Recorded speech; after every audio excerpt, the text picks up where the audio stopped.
Bonjour et bienvenue, aujourd'hui j'analyse Omar. Omar il est venu sur un des stages que j'organise régulièrement dans l'ouest de la France. Omar il a des appuis qui sont plutôt bien construits, mais voilà il n'arrive pas à les transférer en fait sur son corps projectile, sur son postural, et du coup ça renvoie pas la vitesse qu'il peut en fait finalement acquérir en changeant juste quelques points. Et ces quelques points, je te les livre tout de suite dans cette vidéo avec les 3 points techniques prioritaires que je lui ai donnés pour travailler son crawl suite au stage.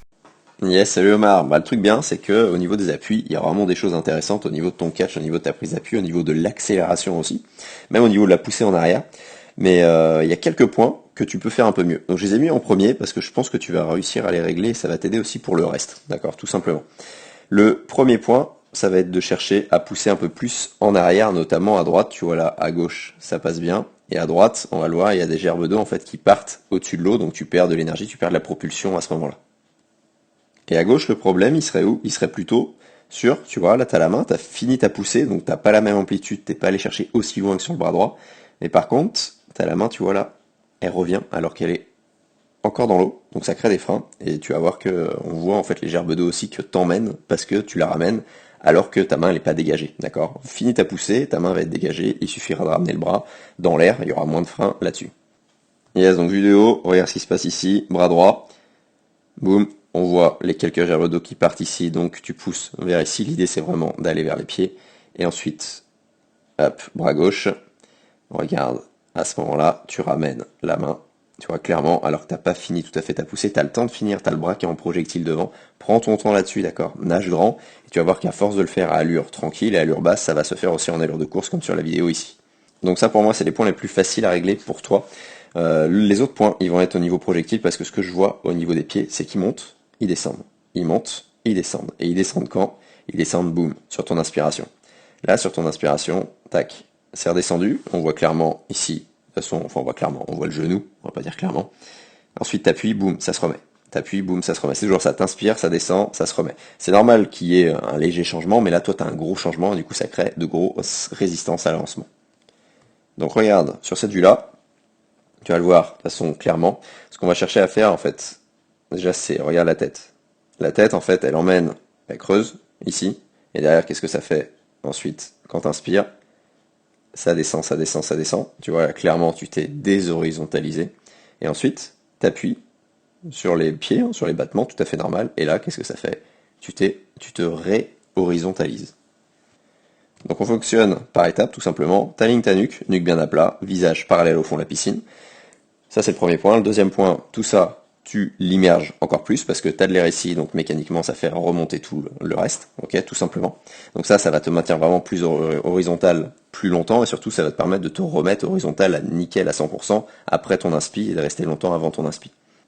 Donc il y a ça, mais il n'y a pas que ça. Donc toujours sur le même point, regarde, là, tu as le bras qui est plutôt projectile devant, sur ce bras-là. Par contre, ici, boum, regarde, tu as la main, clairement, qui est par ici, qui est plus haute que l'épaule. Et là, l'idée, c'est quoi? L'idée, ça va être de chercher à mettre vraiment ton bras projectile. Donc c'est pour ça que je t'ai parlé de la tête aussi avant. D'une, ça fait moins de frein, c'est sûr. Ça fait moins de tension aussi dans les cervicales et dans les lombaires. Mais de deux, ça va te permettre, avec cette nuque alignée, d'aller chercher ton repère épaule au visage. Et de pas avoir cette main-là qui est vraiment plus haute. D'une, c'est plus fatigant.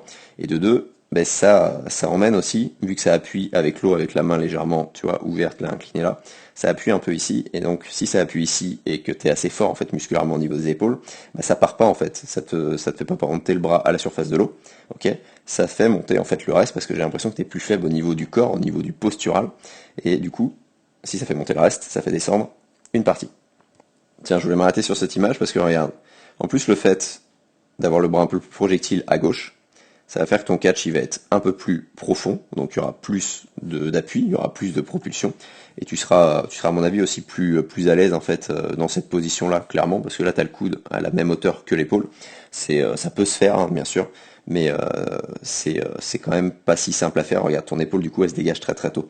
Et donc le fait juste d'être un peu plus projectile, tu vas voir que ton épaule elle va rester un peu plus dans l'eau, hein, mécaniquement de toute façon, tout simplement, et que du coup ta propulsion elle va rester un peu plus longtemps.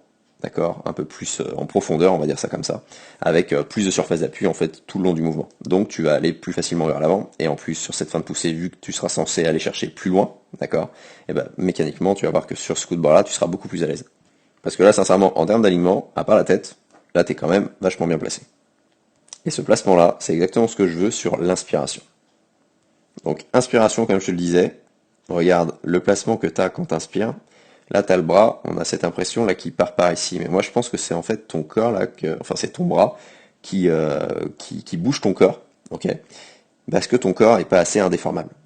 Ça marche, donc on peut agir sur les deux, mais pour moi, ça va être chercher à rester plus indéformable sur l'avant du corps. Tu vois, sur cette fin de poussée, là, techniquement, tes jambes, elles devraient être comme quand tu fais ton bras de l'autre côté, comme tu as vu sur l'image juste avant, elles devraient être projectives, c'est-à-dire l'une contre l'autre. C'est vraiment le moment, là, cette fin de poussée, quand le bras il se dégage. Après, ça s'écarte, c'est tout à fait normal, ça équilibre le corps. Mais à ce moment-là, tu dois être le plus projectile, clairement, possible. Donc, on va bosser sur un temps de glisse tout simplement, sans forcément respirer, mais sur cette même logique en fait, avec le bras bien devant en projectile, avec le repère épaule au visage avant l'inspi par exemple aussi, pendant les inspirations, et on va bosser aussi les jambes bien collées sur des temps de glisse, notamment sur les fins de longueur, hein, tout simplement. Un exercice à te laisser glisser à partir du T comme j'ai pu en parler sur le stage. Donc voilà tout ce qu'on va faire Omar, c'est une vidéo d'analyse un peu longue, mais je t'envoie ces petits trucs là en fait parce que il y a des bonnes choses et il y a des petits points qui peuvent faire il y a des détails, on va dire ça comme ça, qui peuvent faire de grosses différences parce qu'il y a des choses clairement en place chez toi et ça en fait on voit clairement là au niveau projectile, les points de pied tendus et tout, c'était top sur la glissée. Continue comme ça et mets ça en place petit à petit et tu vas voir que ça va descendre tout simplement, ça va descendre sans faire plus d'efforts.